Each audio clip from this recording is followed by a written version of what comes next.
Hi everyone, this is David with Books of Chide, and we're reading the 100 Simple Secrets of Successful People by David Niven Ph.D.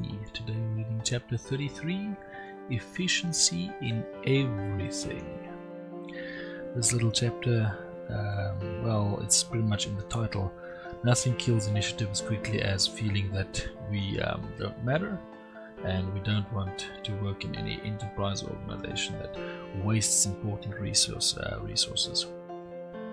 The story they have is behind an engineer who made his own greenhouse farm and managed to farm 20 times more efficiently, in terms of yield, than conventional farming. And it's all about quality control, waste management, and efficiently running the process.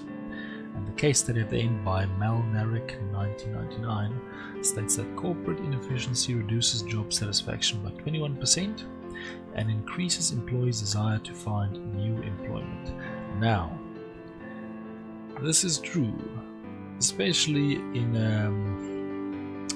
enterprises that are very competitive. One thing that really stunned me when I did just a few videos on people at the turn of the century, specifically Rockefeller and Henry Ford, is they had a near fanatical obsession with reducing waste and finding a use for everything.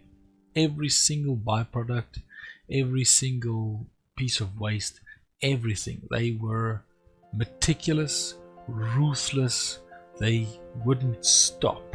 I think essentially what it came down to, if I recall correctly, Rockefeller with oil was essentially just for lamps, and it expanded, and they invested a lot of money into chemists to actually investigate the properties and the distillation process and develop all this thing. I mean, when you look at how much we distill crude oil down, we distill it into diesel, bunker oil, paraffin, petrol, I think kerosene for petrol, bitumen.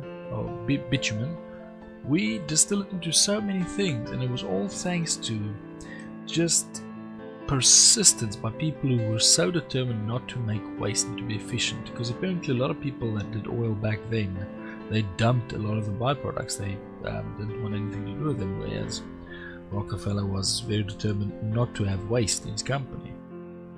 That's just what I recall from what I've heard about it. Henry Ford as well. That's one of the, I can't remember what the second part is, but there's actually a briquette manufacturer, Ford. It's either Ford something or something Ford. I can't remember, but it was started, or it has a lot to do with Henry Ford himself.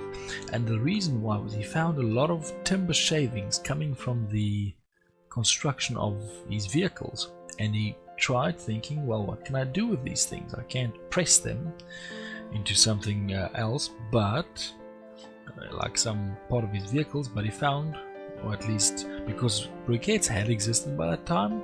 At first I thought he actually invented the charcoal briquette, but I think he just contributed to the expansion of the process. So what he essentially did was he took those timber shavings and had them pressed, I don't know what the process exactly is, but turned into briquettes basically, just as a means to reduce waste. And in that there's a whole new revenue stream, there's a whole new product, and the barbecue as a phenomenon became more famous as a result of access to cheap briquettes. So efficiency, focusing on reducing waste, massive benefits there. It's definitely very much an organizational thing in your personal life too, but man, as an organizational thing, being efficient is huge. That really helps, and I've seen it myself in the companies that I've worked with. Those that focus on it, on being efficient, targeting waste, and being innovative, they really do well. It's a very good mindset to have. Very, very beneficial. So this has been the 100 Simple Secrets of Successful People by David Niven Ph.D. We just read chapter 33. I hope you have a good day, and I hope you have an even better day after hearing this. I'll see you on the next chapter of this nice little book. So thank you very much and have a good day. Bye bye.